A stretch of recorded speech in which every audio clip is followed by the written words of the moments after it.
오늘 본문은 바울이 로마로 압송되어 가는 과정에 일어난 엄청난 충격적인 이야기를 전하고 있습니다. 그들은 알렉산드리아호를 타고 출항해서 가는데 죄수가 다수였고 또 배에는 선주와 선장 그리고 또 물건을 실은 모든 것들과 또 장사꾼들도 함께 있었습니다. 그러나 가는 동안에 여러 번의 잦은 풍랑이 있어서 시간이 지체되었고 그들은 미항이라는 곳에 겨우 도착할 수가 있었습니다.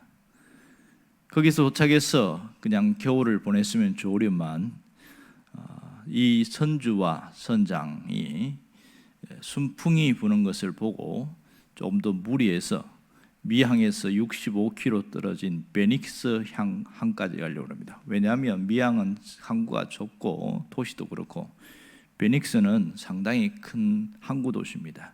거기서는 더 안전하고 그래서 그쪽으로 가려고 무리를 합니다. 이때 바울이 그까지 지금 출발하면 안 된다고 간곡하게 이야기했지만 백부장은 바울의 말보다도 선주와 선장의 말을 더 믿었더라 이렇게 이야기합니다.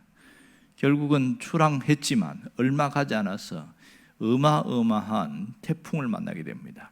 이 태풍은 굉장히 유명한 유라굴로 광풍이다 이렇게 말합니다. 유라굴로 광풍을 만나서 그들은 굉장한 고통을 겪게 되었습니다. 그러면 왜 무리하게 출항을 했느냐는 거예요. 그것은 경제적인 이득 때문입니다. 그들이 여기에 있는 것보다 베닉스로 가면 훨씬 경제적으로 이익을 볼 수 있기 때문에 무리한 출항을 하게 되어졌습니다. 문제는 이 광풍이 어디서 왔느냐? 보통 바다에서 부르거나 아니면 육지에서 광풍이 오게 되는데 지금 말도 안 되게 그레데 섬에서 광풍이 불어온 겁니다. 그레데 섬이요, 동서로는 길게 255km라는 상당히 깁니다. 그리고 남북으로는 짧습니다. 짧게는 한 10km, 길어봐야 한 20km 좀 더 넘을까요? 근데 희한하게 거기서 바람이 부는 거예요. 일반적으로는 그런 섬이 크지 않기 때문에 바람이 불어도 그렇게 강력하지 않는데 이번에 불은 바람은 얼마나 센지 이거는 죽음의 폭풍이라고 할 수 있죠. 이길 수가 없는 상황이 되어버린 거예요. 설상가상으로 그들이 끌려가다가 더 두려운 건 뭐냐면 바다에 있는 모래톱입니다. 모래 언덕이라고 하는데 그 이름 자체가 스러디스라고 하는 모래톱이 있어서 거기에 딱 걸려버리면 배가 오도 가도 못하고 꼼짝 못하고 바로 거기 좌초해 버립니다. 그래서 거기 걸릴까 온 신경을 다 쓰고 그렇게 하는데 근데 바람이 워낙 세니까 자기 마음대로 이렇게 갈 수가 없는 상황이에요. 그러다가 그 다음 날이 됐어요. 폭풍이 죽음의 폭풍이 계속 불어닥치는데 그들에게 어마어마한 죽음의 두려움이 왔어요. 이대로다가 우리 다 죽겠다. 그래서 그들이 가장 소중히 여겼던 화물, 돈이라고 생각했던 그 귀한 화물을 바다에 던져버리기 시작합니다. 그걸 던지면 안 되는 거거든요. 그것 때문에 지금 여기까지 무리하게 왔는데 그걸 던졌어요. 그래서 배를 좀 가볍게 했습니다. 그런데도 여전히 폭풍은 그치지 않고 계속 배를 끌고 다니면 이리저리 끌고 다니는 거예요. 셋째 날 되었을 때는 더 이상 이러면 안 되겠다. 배에서 버리면 안 되는 그런 거루라든지 그런 이런 거 중요한 어떤 물품들을 다 던지는 거예요. 이렇게 해서라도 하면 배가 가벼우면 살아남지 않겠는가 그런 희망을 가지고 가는데 여러 날 동안 해도 보이지 않고 별도 보이지 않고 아무것도 안 보이는 거예요. 지금 이 배가 어디로 가는지도 모르고 있고 그래서 그들에게 가장 큰 힘든 절망이 찾아오기 시작했습니다. 이들에게 사실은 광풍보다 더 무서운 것은 뭐냐면 두려움인데 무슨 두려움이냐면 절망이란 두려움입니다. 오늘 보면 구원의 여망이 없어졌더라 20절에 보면 그 얘기를 하고 있는데 이 여망이라는 것은 마지막 남아있는 희망 이런 뜻입니다. 마지막 희망, 이 희망조차도 없어졌어요. 그러면 사람이 뭐 때문에 죽는 줄 아세요? 광풍 때문에 죽는 게 아니라 그들이 갖고자 하는 희망의 끈을 놔버렸을 때에는 이제 사람이 죽어나가는 겁니다. 사실 여기에서 보면 어려운 현실이 문제가 아니고 그 현실에 대한 해석입니다. 합리적인 판단과 모든 정황을 봤을 때에 이제는 끝났다, 그런 절망이 사람에게 밀려오기 시작하면 결국은 사람은 무너지게 되어집니다. 사람이 죽을 때 보면 절망이 그를 죽이는 경우가 굉장히 많더라, 그런 얘기합니다. 이들에게 보면 구원의 여망이 없어졌더라, 절대 절망 속에서 빠져있는, 이제 곧 죽을 것을 이미 짐작하고 있는 사람들의 모습이었습니다. 정말 절망 속에 있는 그 위기의 모습, 여기에서 하나님의 도우심이 없었다면 아마 276명은 다 죽었을 가능성이 굉장히 많습니다. 이 배에 있는 이 모습들, 지금 이들의 모습은 어쩌면 우리의 모습과 흡사할 수도 있습니다. 오늘 여기서 우리에게 주시는 메시지가 뭘까요? 인간적인 판단과 인간적인 경험 때문에 잘못된 판단, 잘못된 결정을 하게 되면 어마어마한 실수를 하고 손해를 보게 되어지고 굉장한 어려움을 당할 수 있다는 겁니다. 만일 생각해 보세요. 그들이 출발만 하지 않았어도 이러한 고통은 겪지 않았을 겁니다. 왜 출발했지요? 이 어떤 경제적 이익 때문입니다. 그것이 그들에게 큰 실수였죠. 또 하나는 여기서 어떠한 경우에도 절망하지 말라는 겁니다. 하나님이 함께 있다는 걸 믿는다면 절망하지 마라, 이것을 얘기해 주고 있습니다. 우리의 현실은 보면 사람마다 제각각이지만 문제가 풀어지지 않을 때에 이 절망감이 찾아옵니다. 특별히 신랄 같은 희망마저 무너지는 사람들은요, 그 모든 정신과 마음 전체에 이 절망이 들이오면 살 희망을 무너지기 때문에 사람이 죽어가는 겁니다. 사람이 죽어가는 것은 환경 때문이 아니라고 그럽니다. 절망 때문에 죽어간다, 그렇게 얘기합니다. 우리도 살다 보면 이 항해할 때 바울의 말을 묵상했던 사람들처럼 오늘 지혜로운 자들의 말을 묵살하고 자기 의견을 관철하다가 큰 낭패를 당하는 경우가 종종 있습니다. 또한 이들 모습처럼 내 이익을 위해서 어떤 결정을 했다가 더 큰 어려움과 손해를 당하는 경우도 굉장히 많습니다. 그러면 이들이 죽음의 광풍을 만날 것을 예측했더라면 아무도 떠나지 않았겠지요. 그러나 더 나아질 것이라고, 더 좋아질 것이라는 그런 막연한 기대감 때문에 그들은 잘못된 오판을 하게 되었습니다. 하나님이 우리에게 원하는 게 무엇일까요? 새해에는 삶의 태도를 바꾸라는 겁니다. 우리가 지난 해에 자신의 경험과 자신의 판단을 좀 더 많이 의지했다면 이제는 그걸 좀 버려보자는 거예요.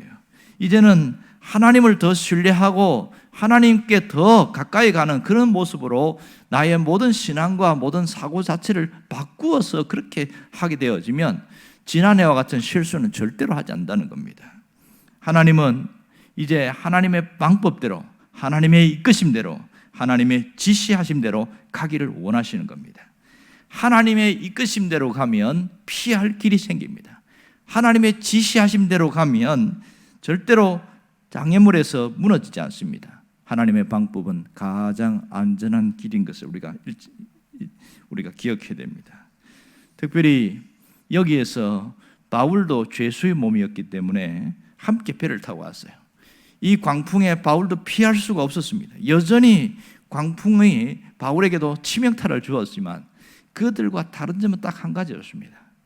모든 사람들이 이제는 구원의 여망이 없어졌어요. 마지막 남은 희망조차도 무너진 그 상황에서 바울은 무너지지 않은 거예요. 이게 특징이에요. 왜 무너지지 않았을까요? 하나님의 음성을 들었거든요. 너는 로마에까지 가게 될 것이고 바로 황제 앞에서 너가 재판을 받게 될 거다, 그런 하나님의 음성을 들었거든요. 그리고 하나님이 함께한다는 그 분명한 신앙의 확신이 있었습니다.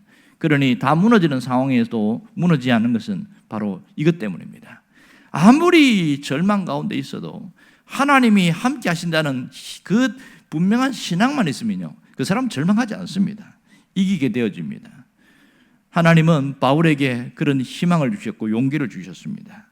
이제 오늘 우리가 중요한 단어를 오늘 찾아봐야 되는데 22절의 말씀입니다. 바울이 그 풍랑 가운데 있는 상황에서 그 하나의 어떤 배에서 잡고 뭐라고 그러냐면 사람들에게 이제는 안심하라 그럽니다. 이제는 안심하라. 이 단어를 굉장히 눈여겨봐야 됩니다. 누가 이런 음성을 들을 수 있습니까? 하나님의 방법대로 살아가려고 하는 사람에게는 절망 가운데서도 이제는 안심하라, 이 메시지를 들을 수 있습니다. 이 안심하라는 헬라어 단어의 뜻은 이제는 기뻐하라 이런 뜻입니다. 깜짝 놀랐어요. 단순히 마음의 안도감을 내리라 그런 뜻이 아니고 기뻐하라 이렇게 표현하고 있습니다. 왜냐하면 죽을 것 같은데 아무도 안 죽는다는 거예요. 아무도. 정말 그럴까 말한 대로 그 죄수 한 명도 죽지 않았습니다. 아무도 죽지 않고 다 살아날 수 있었습니다.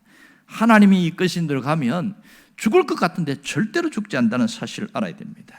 여러분, 희망의 끈에 놓고 있는 그 사람들이 가서 바울이 이제는 안심하라, 이것은 누구에게 주시는 메시지일까요? 하나님과 함께하고 하나님을 붙드는 자에게 주시는 영적인 메시지입니다.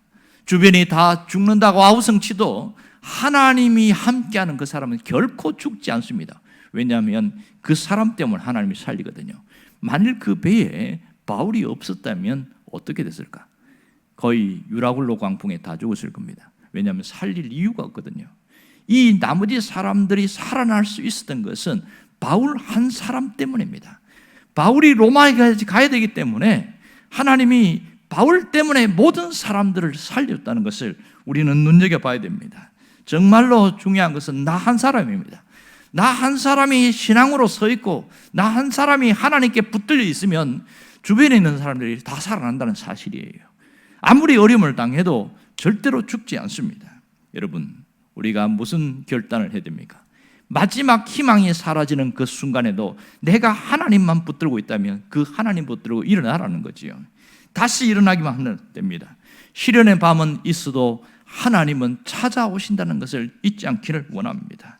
절망의 나락에서 수도 없이 우리가 무너지게 하는 일들이 많이 있지만 거기서 다시 일어나기만 하면 하나님이 역사하십니다. 바울이 왜 안심하라고 했을까요? 그 말을 안 해도 하나님이 구원하고 그 말을 또 해도 하나님이 구원하는데 문제는 그들 속에 어둠이 있는 절망을 거두어내려고 그런 겁니다. 죽음보다 더 무서운 것은 절망입니다. 이것을 거두어내야 하나님을 향하여 마음을 집중하고 살아날 힘을 갖기 때문에 그렇습니다. 여러분, 나 자신도 이 절망 가운데 일어나는 사람이 되어야 하지만 또 어려움 가운데 있는 사람들에게 이제는 안심하라, 바울처럼 내가 그렇게 말할 수 있어야 다른 사람도 살릴 수 있습니다. 하나님은 절망이 삼킨 많은 사람들에게 바울을 통하여 소망의 빛을 주게 되었습니다. 내가 일었으므로 가정이 일어나게 되고 내가 일었으므로 교회가 일어나게 되고 내가 일었으므로 주변이 일어나게 되어집니다. 하나님은 나 한 사람 때문에 주변에 많은 사람을 살려간다는 것을 분명하게 잊지 않기를 원합니다. 그러므로 올해에 내가 하나님 앞에 바로 서 있고 어려운 가운데서 내가 일어서게 될 때에 하나님은 그 사람을 통하여 구원의 역사를 만들어 나가고 하나님이 엄청난 일을 하신다는 것을 잊지 않기를 원합니다. 기도하겠습니다.